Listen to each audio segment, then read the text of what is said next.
First draw the area of light falling using the lasso tool.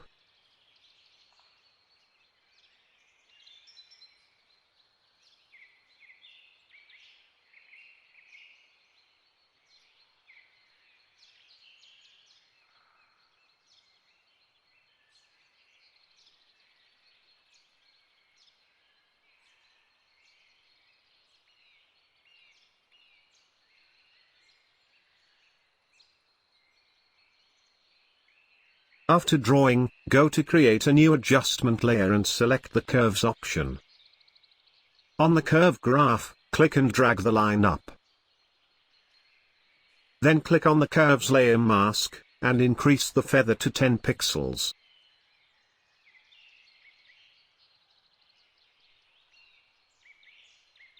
Reduce density to 95%.